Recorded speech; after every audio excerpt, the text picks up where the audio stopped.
All right, we are back live, so whenever you're ready, best of luck. Great. I'm going to start in 3, 2, 1. Panel, this debate isn't wholly about what you as this woman can get out of this world. Some of this debate is about what you can able to give. We think that we tell you uniquely that you learn about yourself through romantic relationships and partnerships of that depth that you don't get from any kind of platonic relationship.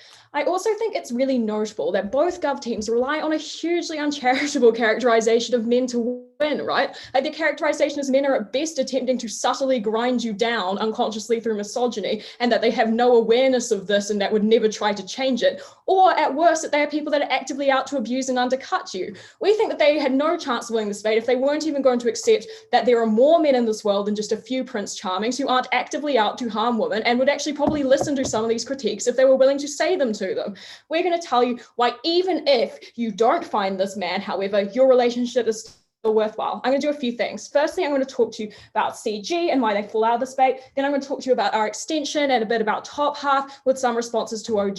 Some response to OG will also come out in CG because a lot of this stuff was reasonably similar. So let's have a look firstly at what we heard from CG. I'm going to start off quickly with what I'm going to call the dreaded abstention. Like judges, check your notes. A lot of what we heard in this last speech was not alluded to at any great depth in the previous speaker's speech. They told us about how a relationship can damage your career. They say that this could happen in a myriad of ways. They give us one singular mechanism, which is that you might not want to move to another city if your career wants you to, but your boyfriend says no. Firstly, I think this is problematic with their case as well, right? Because their suggestion is that you have an alternative network of friends and families that is emotionally equivalent to having a partner. I think if that's true, then clearly you'd have the same level of difficulty choosing to move to another city and leaving that support network as you would with a romantic partner, right? Like I think this is clearly symmetric if they want to suggest that support networks are as important to people as relationships are. So I don't think they gain any ground there. Then they try to tell us like, oh, it's the nature of a patriarchal workplace, etc., etc. I think it's 2020, right? If you want a house husband, go find one. There are plenty of men out there who would be perfectly interested in supporting your career and doing child rearing. This team is too afraid to even ask if that is out there.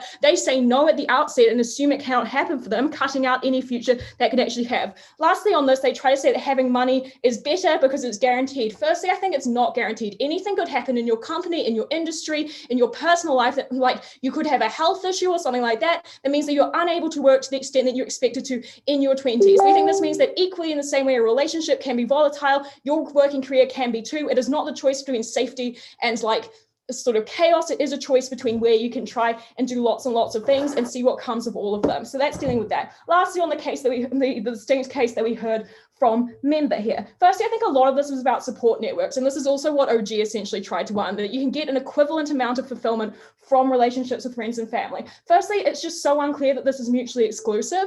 The biggest harm that they suggest from this closing is that a man will cut down on your networks because you hang out more with him than you do with your friends. Firstly, that may be true to an extent, but they are very unclear about how much this occurs, right? Like I don't think the majority of people in relationships lose every single friend that they've ever had, particularly if they are the kind of long-standing relationships. You don't necessarily leave your religious group. You don't necessarily stop talking to your mom. We think these are instances of highly abusive relationships and they can't hang their case on them. We think that in this situation, even if you lose some of your friends, also you often gain friends from a partner and a kind of merging of social groups. So you're likely to meet new people anyway who might more usually have some degree of community around that. I think that generally both the closing teams, but particularly CG, do mean a massive disservice in this debate. And I'm going to talk about this next in their point about abuse. I think this was like incredibly facetious to assume that so many men are willing to engage in this kind of interaction with a woman. We clash with this directly in our extension about sex. Firstly, we think that abuse can occur in a lot of contexts. The solution isn't to take yourself out of them. For example, if you were sexually assaulted in a context other than a relationship, say like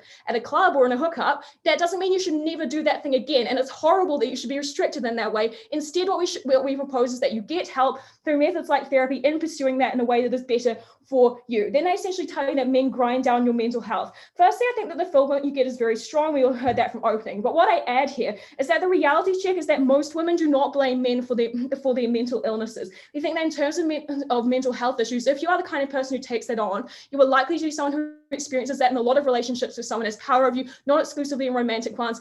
Again, if this is something that you're particularly likely to get into because of something that's happened to you, that is something you need to seek help for, not something that is necessarily true of everyone in this debate.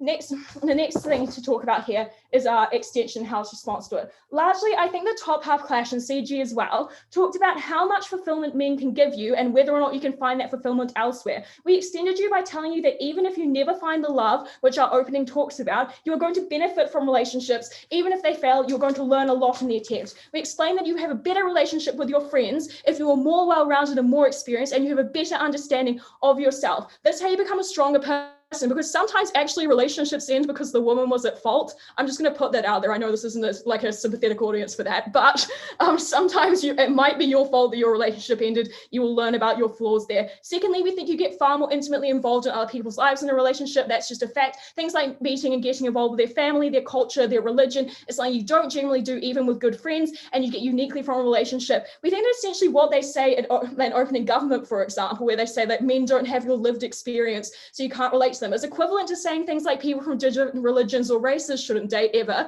because they'll never understand each other. We think the point is that people are willing to put in the effort a lot of the time if they're really attracted to a person, that you can learn a lot from that and they can learn a lot from you. That's something that's worth doing in any case. We think this is hugely impactful also. Secondly, we told you just have better sex, right? Like, we think that you have a far better relationship if you have familiarity. You are less at risk of assault, because we think in hookup scenarios, men often, even inadvertently on occasion, will cross your boundaries simply because you don't have the same rapport, and women feel more uncomfortable saying no to people that they do not know than people that they can just say, oh, stop it, that's rubbish. So you just have a more fulfilling relationship. You're able to tell them when they're not doing it for you because you're not worried about hurting their feelings as much because they know that you love them. We think that's a situation that's far, far better for you. At the end of the day, you become more empathetic on our side of the house. You're a better person to be around.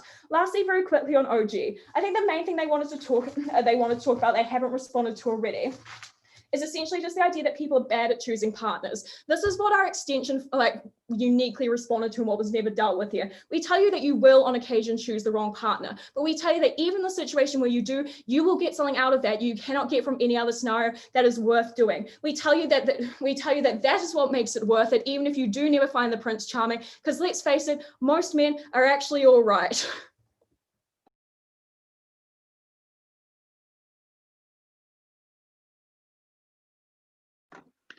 Thank you all. Thank you very much for that speech, and thank you all very much for a very enjoyable and good debate. And once again, congratulations on making it this far. We will now go into deliberation. I suppose, but I'm not sure, so maybe Louisa knows that as well, that the judges will stay here and that you can leave the Zoom call, and that there will be a new Zoom call for all the announcements at the end of the day. But if that's not the case, please correct me.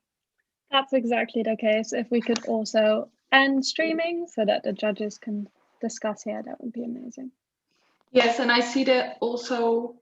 Now let's turn off the streaming first. Louisa, can you maybe relay the comments in the chat to the tech team as well?